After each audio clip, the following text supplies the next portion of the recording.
হযরত বিলাল রাদিয়াল্লাহু আনহু যখন যাওয়ার সময় এসে গেছে, আজরাইল এসে বলে, ও বিলাল, আল্লাহ আপনাকে সালাম দিয়েছেন, সালাম গ্রহণ করুন। আমি আজরাইল সহ সমস্ত ফেরেশতারা আপনাকে ভালোবাসে। শুধু তা না, আমি আর একটা জিনিস আপনাকে জানাই দিতে চাই। আল্লাহ এই কথা বলেছেন যে মহান আল্লাহ রাব্বুল আলামিন আপনাকে ভালোবাসেন। হযরত বিলাল রাদিয়াল্লাহু আনহুকে মারে আর জোরে জোরে আল্লাহু আহাদ বলে। কালা বিলাল লাল হয়ে যায়। আবু বকর সিদ্দিক রাদিয়াল্লাহু আনহু কাছে দিয়ে যায় আর দেখে বলে, বিলাল, আমাদের আল্লাহ এমন আল্লাহ, আসতে বললেও শুনে।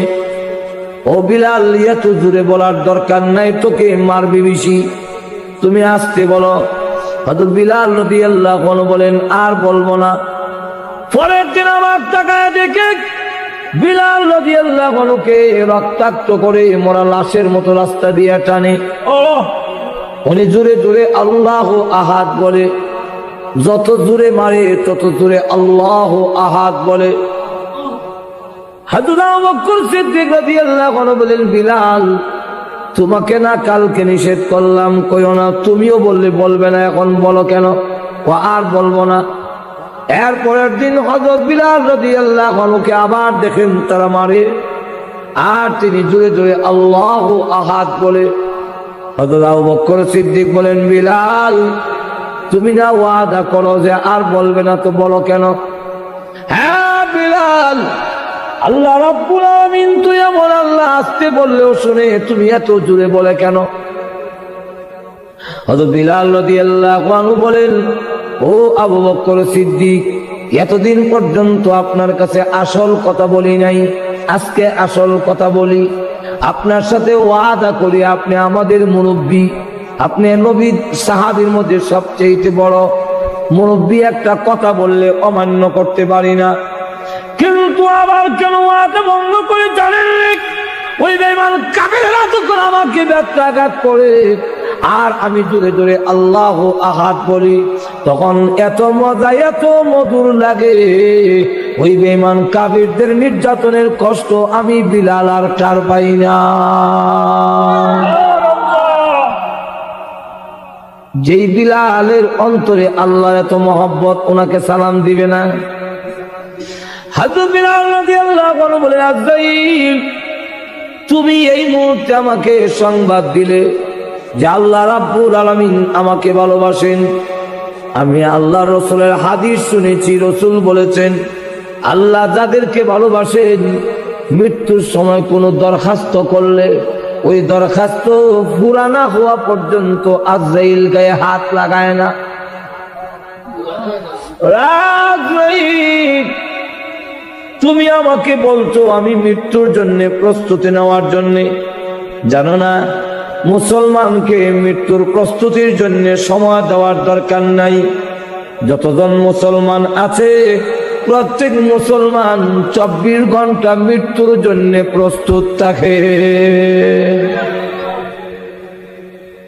তবে আমার একটা কথা, ওই বেঈমান কাফের আমাকে যখন মারত তখন আমি মনে করতাম আজকে এই দিন আমার জীবনের শেষ দিন, কিন্তু আমার শাহাদত নসিবে নাই, কপালে নাই।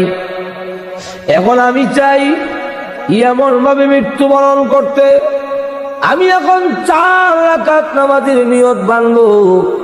প্রথম রাকাতে আমার গায়ে হাত দিও না, দ্বিতীয় রাকাতে তুমি হাত দিতে পারবে না, তৃতীয় রাকাতেও দিও না, চতুর্থ রাকাতে প্রথম সাজদায় হাত দিও না, শেষ সাজদায় যখন পড়ব রে আজরাইল, আল্লাহর কসম করে বলি রুহু বের না করা পর্যন্ত আমি বিলাল আর মাথা উঠাবো না।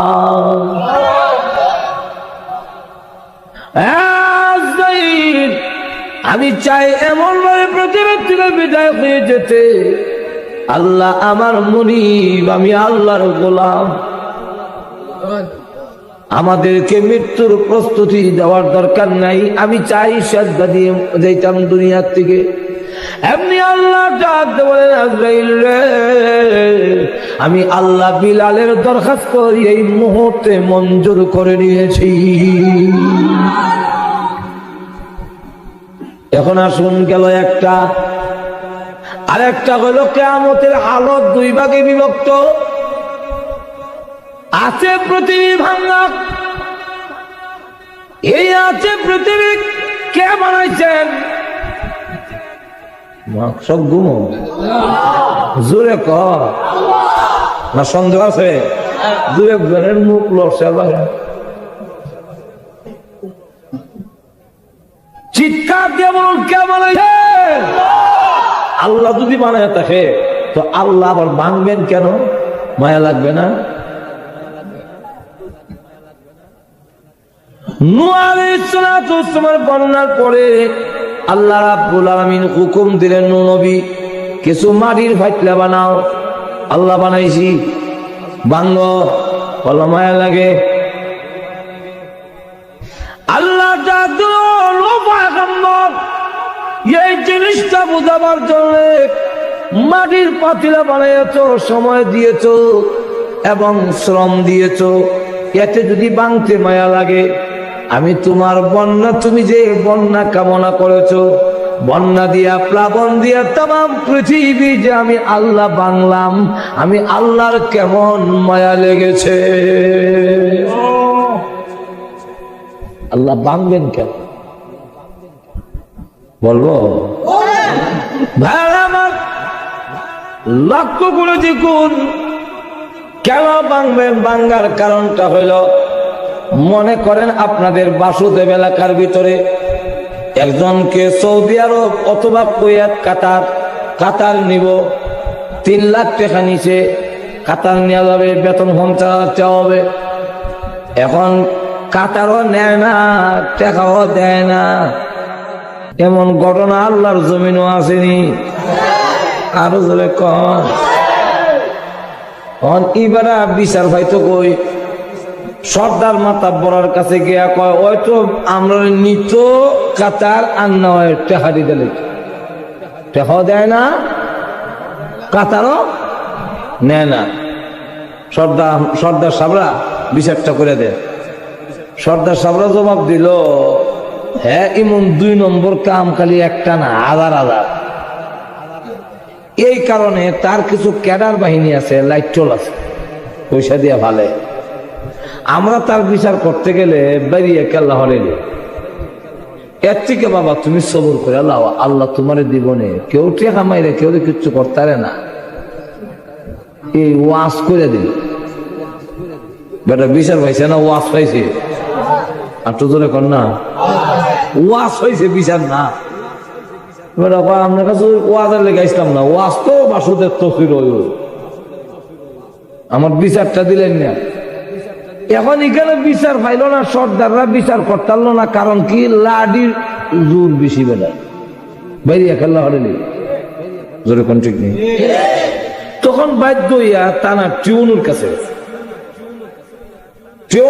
যাওয়ার পরে গিয়া দেখে যে বাটার নামে বিচার দিব, এই বাটা তার দুলাভাই। টিউনু সব দুলাভাই। তো দুলাভাই শালার পক্ষে থাকবে না আমরা পক্ষে থাকবো? বিচার হয়েছে না। কেন লেগে হয়েছে না? আত্মীয়তার কারণে, স্বজন প্রীতিতার কারণে। গেলগাট ডিসি সাহেবের কাছে বিচার দিত। হিদিকে খবর রাখে, কই যায়, কয়ের তেল দিয়ে কই বাইজা দিব। 50,000 টাকা যদি খরচ করে নেয়, তার খরচ তো 2.5 লাখ টাকা লাভ। সুপার মার্কেট গিয়ে ঢুকছে, সিটি সেন্টারও গিয়া শাড়ি লইছে একটা 10,000 টাকা দিয়ে। আনন্দবাজার থেকে একটা বোয়াল মাছ লইছে 3,500 টাকা দেয়া, ভাই আর মাথা লম্বা। ধন্যা ভাতা খাতা মরিচ লইছে। মহাদেব পট্টির থেকে মিষ্টি লইছে 10 কেজি, লইয়া ডাইরেক্ট ডিসি সাহেবের বাসা। বড় লোকের বাসায় মধ্যে আবার গিয়া যখন কলিং বেল টিপ দিছে, তো বেশি বড় লোক যারা হেরার ঘরের ভিতরে একটা মেশিন আছে, আপনি গেইটে দাঁড়াইলো ওইখানের মধ্যে ছবি সহ উঠে। আর সাধারণ বড় লোক যারা, তারা দরজার মধ্যে ছিদ্র করে একটা ভাত্তর বয়ে রেখে এমনি দেহে খেলা। কলিং বেল যখন টিপ দিছে, ডিসি সাহেব বকে, কে আম্মা, আমি আপনার ধর্মের ছেলে, ধর্মীয় কুটুম আছেন আমরা দেশ। ডিসি সাহেব বসে দুটা ছায়া দেখে, ভাবা মাথা লম্বা বোয়াল, শাড়ির প্যাকেটও দেখা যায়, মিষ্টিও দেখা যায়, ধন্যবাদ কাঁচামরিচ দেখা যায়। ইমন রেডিমেড সন্তান কয়জন ভাই ফেরোরাই কত ইমন ভুলা হয় না। দরজা খুলে দিছে, আও বাবা এই নেন আম্মা আপনার শাড়ি, মাঝে ডাকছি, এই নেন মিষ্টি, এই নেন বোয়াল মাছ আর ধন্যবাদ কাঁচামরিচ আনছি। বোয়াল যে বাজি করবেন ধন্যবাদ দিয়া আর কাঁচামরিচ দিয়া বাজি কামড় দেখাইলে যে টেস্ট হয়, লয়ে এসে এখন কয় তুমি আমার ছেলে, ঠিক আছে তো আম্মা আমি যাইগা, না বেলা অত্তা লই আইছো, না খাইয়া যাবা কেমনে? আম্মা আমার আজকে ব্যস্ততা, মা যখন ডাকছি খাইবার লেগে অভাব হইতো না, খামনে আমি যাইগা। আর উদ্দেশ্য হইলো তাড়াতাড়ি সরে যাইগা, ঘুষ দিতাম আইছি, এটা যদি ধরা হয়ে যাইগা জায়গা তাড়াতাড়ি। এমনি কয় আম্মা আমি যাইগা, আমার ব্যস্ততা। কত ঠিক আছে রে বাবা, যে কোনো অসুবিধা পড়লে তুমি আইও। যেই না তুই কথা কইছে এমনি তুই ফাঁক খাই দিছে, এমনি কয় আম্মা আমার নামে একটা কেস আইতে পারে, আমরা স্যারের কাছে একটু নজর রাখেন। আমি তোর মা থাকতে কি এর কেস নেই?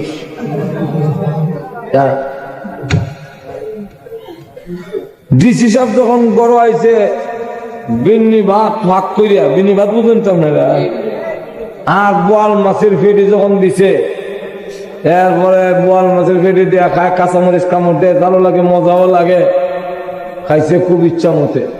এরপরে দিছে নিয়া রসগোল্লা, কাটা চামচ আর ডাইরেক্ট রাত পয়সা লাগান ঢুকায়, খাইতে খাইতে গলা পর্যন্ত আইসে, গামছা দিয়ে হাত মুজে আর কয় বহুদিনে সেটা খাইছি। আচ্ছা বালা। এখন বেগম সাহেব দাঁড়াইয়ে কয় যে অমুক গ্রামের অমুক নামে, তার নামে কোন কেস আপনার কোনো হইতে পারে? কই গেছে কেস দাঁড়াইছে, দেয়াটা হোক, যেভাবে হোক কেসটা তার পক্ষে রায় দিতে। হ্যাঁ কও কি, আমি একটা জেলার দায়িত্বশীল,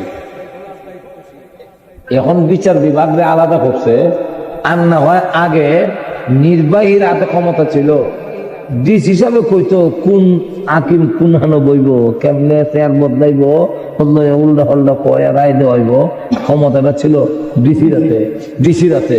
এখন আপনি যেভাবে উল্টা হল্টা করে দিবেন, হ্যাঁ আমি একটা জেলার দায়িত্বশীল, সকল আমার সমান, আমি কর্ম করবো। দেখো মুডা গলায় আওয়াজ করো না, যদি না পারো তাহলে আমার রসগোল্লা, বোয়াল মাছ, ধন্য পাতা, কাঁচামরিচ ফিরত দিলাও।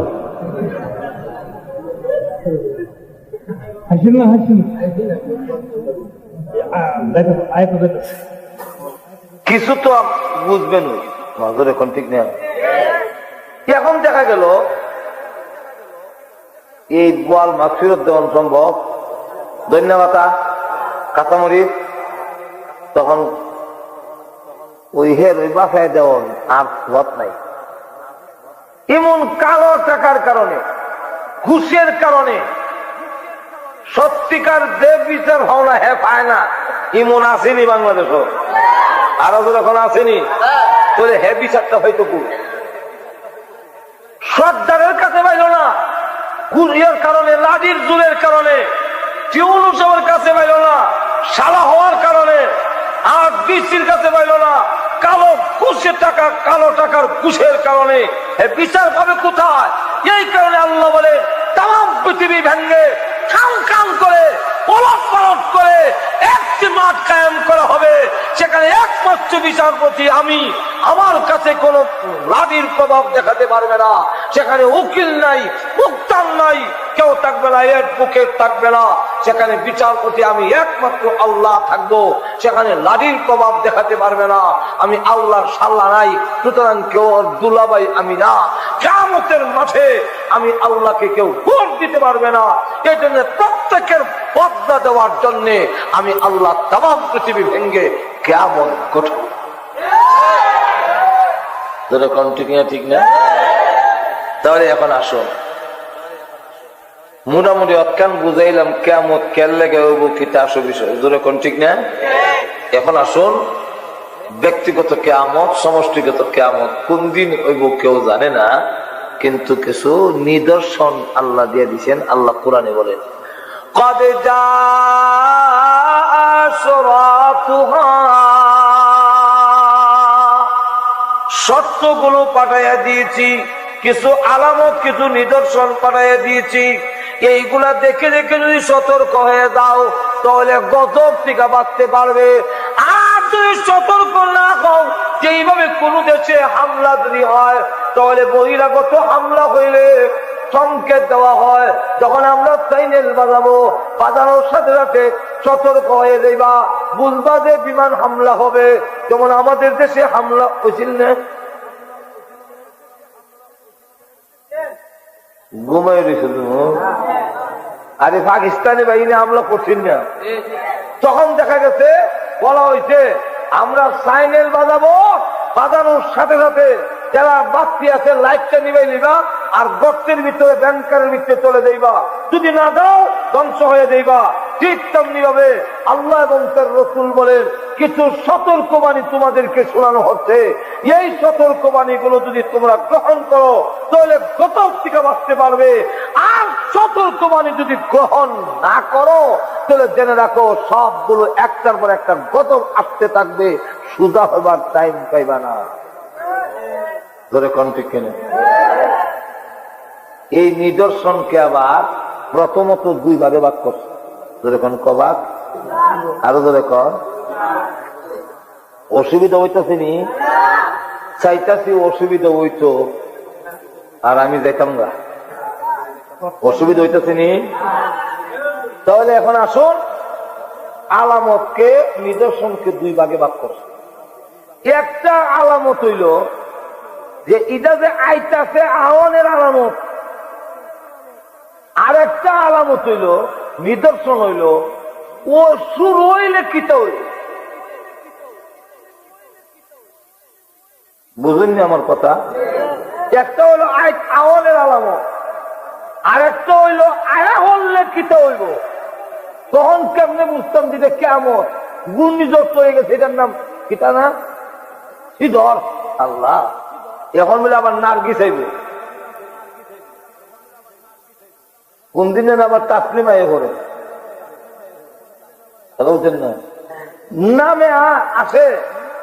এই যে বিভিন্ন নামে আসবে, আল্লাহু আকবার। এখন সতর্কবাণী জানানো হচ্ছে যে এইভাবে সতর্ক তোমাদেরকে দেওয়া হচ্ছে, যদি সতর্ক হয়ে গেলে কি করবো। একটা হইলো আইতাছে, আর একটা হইলো আইলে কি হবে। এটা কেমনে বুঝতাম এই শীতল কি কেমন নাকি কোন কেমন, হৃদয় রমা একটা ঘূর্ণিঝড়ের মতো হবে। আল্লাহ রাব্বুল আলামিন এক আয়াতে বলেন, ইন্না জালজালাতাস সাআতি শাইউন আযীম।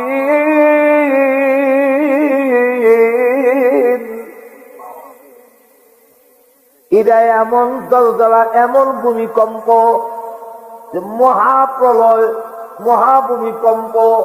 এটা হইলে কি হবে বলবো পরে, আগে আসুন যাই আসনের কিছু আলামত। আল্লাহ রাসূল ওই আসার আলামতকে আবার দুই ভাগে ভাগ করছেন, কিছু হইল ছোট আর কিছু হইল বড়। এক হাদিসে আল্লাহ রাসূল বলেন, আঙ্গুল দেখায়া, এই দুই আঙ্গুল যত কাছে আমি আর কিয়ামত এমন কাছে, কারণ আমি হইলাম শেষ নবী, কিয়ামত পর্যন্ত আর কোন নবী আসবে না।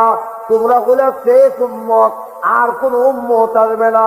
তোমাদের মধ্যেই পৃথিবী ধ্বংস হয়ে যাবে। ও আমার উম্মতেরা, সতর্ক হয়ে যাও। যেরকম ঠিক কিনা। আর এক হাদিসের মধ্যে আবু হুরায়রা রাদিয়াল্লাহু আনহু থেকে বর্ণিত লম্বা হাদিসে 15টা আলামত উল্লেখ করেছেন। 1 নম্বর হলো ইযা তুখিদাল ফাইউ দিওয়ালাহা, যখন দেখবে জাতীয় সম্পদ সরকারি সম্পদকে নিজস্ব সম্পদ মনে করিয়া লুচ্চা ভাচ্চা খাওয়া শুরু হইব, তখন মনে করবে কিয়ামত গনাইয়া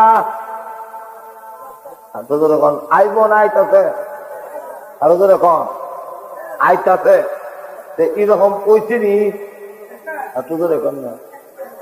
খলিফাতুল মুসলিমিন ওমর রাদিয়াল্লাহু আনহু, আপনার অসুবিধা হইছে, খলিফাতুল মুসলিমিন ওমর রাদিয়াল্লাহু আনহু ল্যাম্প জ্বালাইয়া কুপি জ্বালাইয়া হিসাব করতেছেন। ঢুকছেন হযরত আলী, আসসালামু আলাইকুম ইয়া আমিরাল মুমিনিন। ওয়া আলাইকুম আসসালাম আলী। নিজের কাজে আইছো না জনগণের কাজ লই আইছো? হযরত আলী বলেন নিজের কাজে আইছি। এমনি বাতিটা নিবাইয়া কয় কি কইবা কইয়া লাও। আমার কখনো সুযোগ দিছেন না আমার অপমান করলে বাতি নিয়ে ফেলিছেন? আপনার বড় ঢুকে যদি বাচ্চারা নিয়ে ফেলেন, হুজুর কেলে গাইছেন একটা কাজে আইসলাম বলে কই কইয়া বাচ্চারা নিয়ে ফেলেছেন। হয়তো আমি কমো আমার বেইজ্জত করতেন, আর নিলে বুঝুম আপনার লাগান বহিল আল্লাহ জমিন আজ যেরকম ঠিক নেই। আপনি আমাকে অপমান করলেন, বললেই কত টাইম নাই চলে যান, তা না করে বাচ্চারা নিয়ে এলেন। উনি ডাক দিয়ে বলে আলী, এটা তোমার ইজ্জত করি নাই, এটার নাম হলো জবাবদিহিতার ভয়।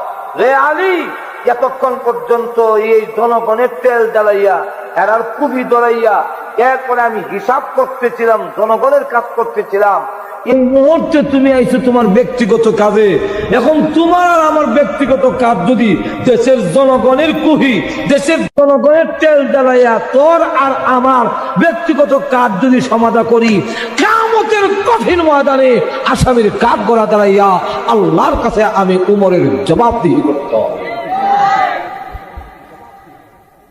এটা পারতাম না, এর লেগে বাতি নিয়ে ফেলিস। আর আমরা দেশের নিয়ম হইল জনগণের তেল জ্বালাইয়া শ্বশুর বাড়ির জ্বালা।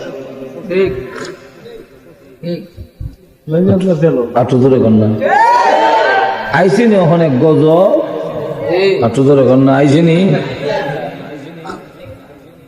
এটা অনেক ঘটনা, অনেক টাইম নেই। হলো একটা না, একটা পয়েন্ট কইছি, একটা না রাইট হইব। হ্যাঁ রাজি আছেন? আরো দরকার রাজি আছেন? আসলে নিয়ত করে আসলাম, আর কোন দাওয়াত রাখছি না পরে না, কিন্তু কিসমতটা দিছিল, আসমতটা দিছে না। এখন দেখা গেল 1 নম্বর ইদা তুখিদাল ফাইউ দিওয়ালা, জনগণের সম্পদকে নিজস্ব সম্পদ বানায়া নিবে, গেল একটা। 2 নম্বর হল ওয়াল আমানাতু মাগনামা, আমানতের খেয়ানত করবে।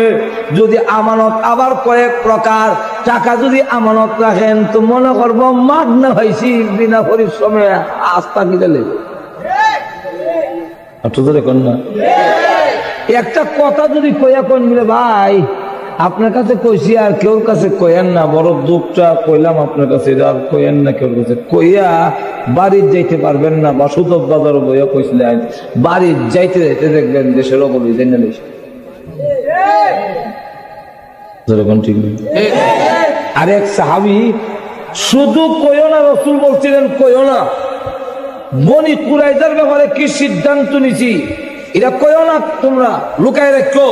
কিন্তু এক সাহাবী আত্মীয়তার কারণে ওই আর কইলেছিল ইশারায়, মুখ দিয়া না কইয়া। ঘুমাইলেছেন নি? ঘুমাইলে দেখবেন না, কিছু দেখানো লাগে।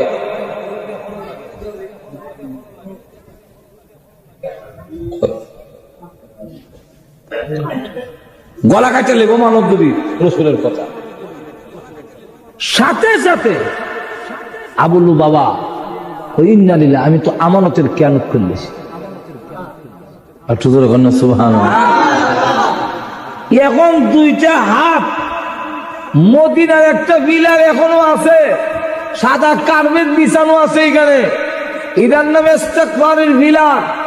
এই বিলারের মধ্যে দুইটা হাত বাঁধছে, খাওয়ান বন্ধ করছে, ঘুম বন্ধ, গড়ে যাওয়া বন্ধ, পান করা বন্ধ, ঘুম হারাম। এখন শুধু কান্দে, আমার হচ্ছে খেয়ালত করেছি, কিয়ামতের মাঠে তোমার সামনে জবাবদিহি করতে হবে। আল্লাহ আমি পারবো না, জাহান্নামের আগুনে জ্বলতে পারবো না, মাফ করে দাও, মাফ করো।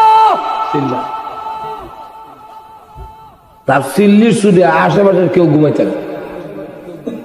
সাহাবীরা গিয়ে রাসূলের কাছে কয়, ওগো নবীজি, এর সিল্লির সুদে আমরা ঘুমাইতে পারি না, আপনি একটু আল্লাহর কাছে কন না, আল্লাহ তওবা করছে, তওবা কবুল করো। আল্লাহ বলছেন, আপনি যদি বলেন তাহলে আল্লাহ তওবা কবুল করে নেবেন। কোরআনে আল্লাহ বলছেন যে আপনি কইলি তওবা কবুল। রসুল কয়, আমি কইতাম না, মাফ আনতারলে আমার কোনো আপত্তি নাই, কিন্তু মাফ করুক এটা আমি কইতাম না। কেন করলো গেলে গিয়া কথা ছিল না, কইতো না, কইলে গেলে গিয়া। এখন চিন্তা করে কান্নাকারি করার পরে গভীর রজনীতে আল্লাহ আয়াত নাযিল করে বলেন, নবী গো, আবুল বাবাকে জানায়া দিন আমি আল্লাহ তার জিন্দেগির গুনাহ মাফ করে দিয়েছি।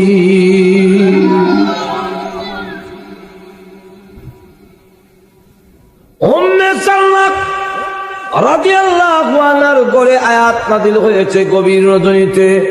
উম্মে সালমা রাদিয়াল্লাহু আনহা ডাক দিয়ে বলেন, আল্লাহর নবী গো, আপনি তো সকালে বলবেন ফজরের সময়, আর সহ্য হয় না, আবুল বাবা মরণাপন্ন হয়ে গেছে, আমাকে অনুমতি দিলে আমি ডাক দিয়ে কইয়া দিয়াই তওবা কবুল হইছে, আর কান্দিস না।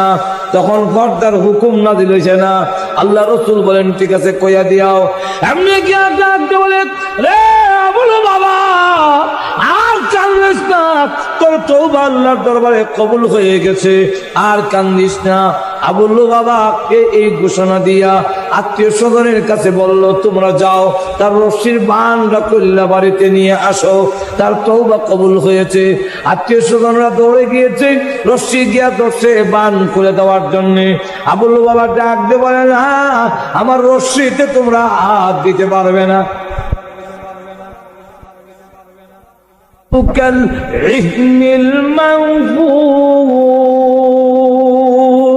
আর পাহাড় গুলো হয়ে যাবে শব্দের অর্থ হইল রঙিন ধ্বনিত, মানফু কাল ইহনিল মানফুস, রঙিন ধুলিত তুলা। ইহনিন অর্থ হইল রঙিন তুলা, আর মানফুস মানে দুন, যে তুলারে দুনছে, বুঝিও এটা দেখছেন না, তুলা তুলা ওইয়া বাতাসও দেখবেন, তুলার দোকানে গিয়ে দেখবেন বাতাসের মধ্যে তুলার গুড়া গুড়া গুড়া গুড়া উড়ে। আল্লাহ বলেন, পাহাড় ধ্বনিত তুলার নাই ওইয়া বাতাসের মধ্যে উঠতে দেয়। আরেক আয়াতে বলেন, ওয়াসুইরাতিল জিবালু ফাকানাত সারাবা। রাসূল জিজ্ঞাসা করেন, ইয়া আখি জিবরাইল, মান হাযার রাজুল, উনি কে? জিবরাইল আলাইহিস সালাতু ওয়াস সালাম বলেন, ও আল্লাহর নবী, উনাকে আপনি চিনেন না? উনার নামই হলো ইসরাফিল আলাইহিস সালাম। রাসূল তখন সালাম দিলেন, জবাব দিব দূরের কথা, হাতিও মারে, যেমন বোঝা গেছে শুনে হই না। আবার সালাম দিলেন, হাতকাল নাই, আবার সালাম দিলেন, এরপরও যখন লড়ে না, তখন আল্লাহ রসুলের এলহাম হয়ে গেল, ডাক দিয়ে বলে, রে ইসরাফিল, উর্দ ভ্রমণে আমি আসি নাই, আল্লাহ আমাকে দাওয়াত দিয়ে এনেছেন। কেউ কাউকে দাওয়াত দিয়ে আনলে রাগ থাকলেও রাগ দেখায় না। আমরা মনে গুমো তুললেছে নাই, যেরকম ঠিক নেই। বিআই বিআই দাওয়াত দিয়ে আনলে তরকারির মধ্যে মরিচ বেশি তেলাইছে, লবণ বেশি তেলাইছে, মুখ লইতারে না, নাকে মুখে পানি চলছে। এখন বিয়াই যে খাইতারলো না, যে বিয়াই দাওয়াত দিয়ে আনছে, পর্দার আড়াল থেকে খালি বেগম সাবরে হাত দেখায় আর কয় বিয়াই গিয়া লোক।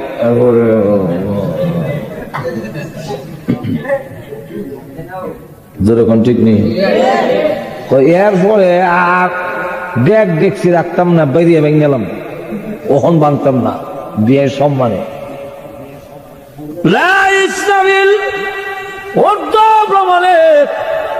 আমি আসি নাই, আল্লাহ আমাকে দাওয়াত দিয়ে এনেছেন।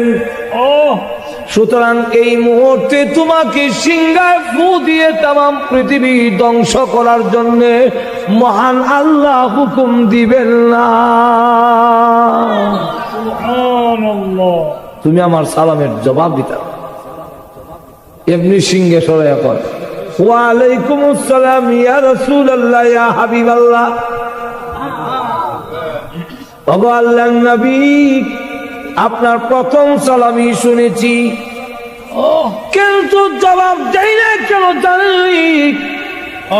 আল্লাহ আমাকে বলেছেন সিংহা মুখে ধারণ করে তোমার আর কোনো ডিউটি নাই।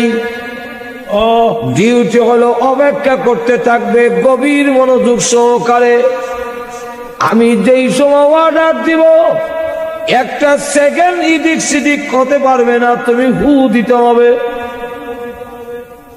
আপনি যে আমাকে বারবার সালাম দিচ্ছেন, আমি তো জানি না কোন সময় ফু দিতে হবে, সময় তারিখ আমাকে আল্লাহ বলেন নাই। এই কারণে আমি আপনার সালাম শুনে জবাব দেই নাই। যদি ওয়ালাইকুম আসসালাম ওয়া রাহমাতুল্লাহ বলতে যাই, আল্লাহ যদি ওই দিক থেকে বলেন ইসরাফিল সিংহায় ফু দাও, আল্লাহর হুকুমটা পালন করতে দেরি হবে বলে আমি আপনার সালামের জবাব দেই না। ইসরাফিল কয় আমিও জানি না কোন সময় উদিত। আল্লাহ রাব্বুল আলামিন কেন লুকায় রাখলেন বলবো? আল্লাহ নিজেই কারণ বলছেন। কেন? ওই এক নম্বর হলো, যদি মানুষের মরণের তারিখ লুকায় না রাখা হয়, তাহলে পৃথিবীর নিজাম ঠিক থাকবে না, পৃথিবীর শৃঙ্খলা ঠিক থাকবে না। কেমনে? মানুষ যদি জানিয়ে লাগ সে জানুয়ারি 2000 সালের জানুয়ারির 15 তারিখ মারা যাবে, তাহলে জানুয়ারি 2019 সালের ডিসেম্বর পর্যন্ত রেল লাইনের মাঝখানে গিয়ে হারায় থাকবো। ট্রেন আইলো হু দিয়া লড়াই থাকতো না, কারণ হে জানে মরতো না, ট্রেন উপরে গেল।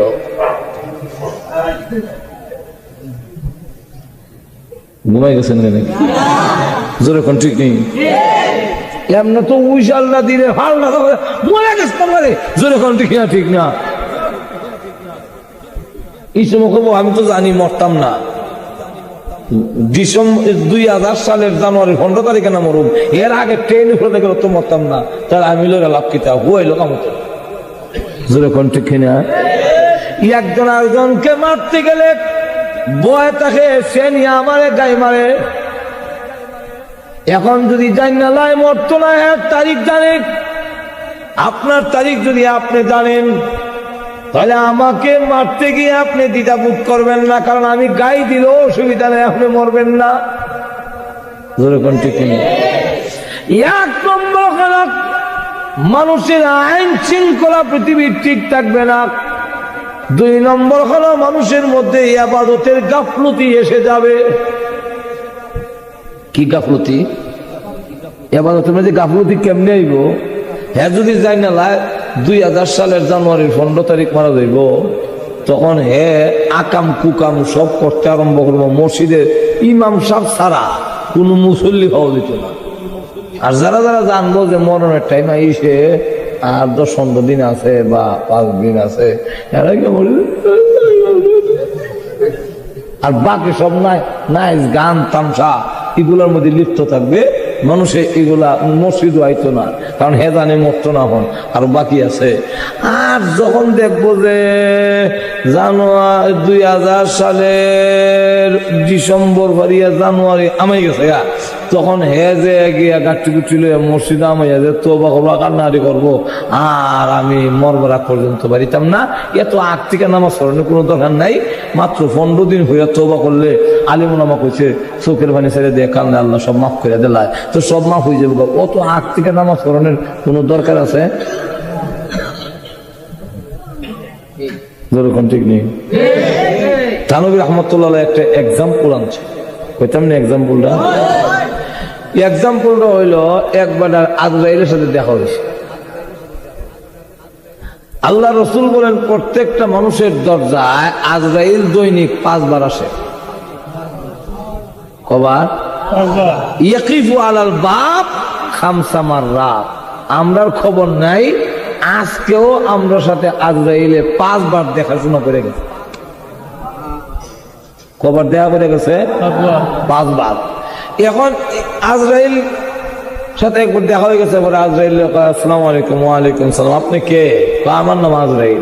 ও বড় ভালো হয়েছে, আপনার আমি অনেকদিন ধরে বিচারতেছি। খেললে গিয়া আমার মরবার আগে একটা সংবাদ দিয়ে আইবেন।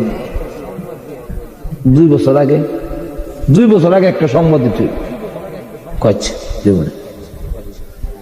এইবারে আজরাইলের সাথে চুক্তি করে যে সিনেমা অলগে আমাইছে আর বাড়িতে সব পাপা তারা এমন ভাবে লিপ্ত হয়েছে আর বাইর না। আর অপেক্ষা ও কেন? আপনারা কইছেন 2 বছর আগে সংবাদ দিয়ে আইবেন। সংবাদ তো দিছি, আমি তো সংবাদ পাইছি না। আমার সাথে যেদিন দেখা হয়েছিল তোমার চুল দাড়ি কেমন আছে বলে কালা, এখন সাদা। সিডি দিছি না তোমার ঠিক হয়ে যাও গা। আমার সাথে যেদিন দেখা হয়েছিল তোমার দাঁত কটা আছে 32টা, এখনো কটা আছে, 16টা আছে আর 16টা নাই। সংবাদ দিছি না? আমি তুই তো বুঝছি না। আজরাইল যে সংবাদ বুঝে না, এর গলার চিপা দেওয়ান ছাড়া আর কোনো উপায় উপায় নাই। আমি তোমার গলার চিপাতে ধরন লাগে। এই যে বেলায় আজরাইলের সাথে চুক্তি করিয়া এখন গুনার কামে যদি মানুষের মরণের তারিখ, পৃথিবী ভাঙ্গনের তারিখ আল্লাহ প্রকাশ করে দিত, মানুষের মধ্যে তখন ইবাদতের গাফলতি এসে যাবে। এমনি আমি জানি না আজকের রাইতো আমার মৃত্যু হতে পারে, সুতরাং নামাজ এখন থেকে পড়ন দরকার।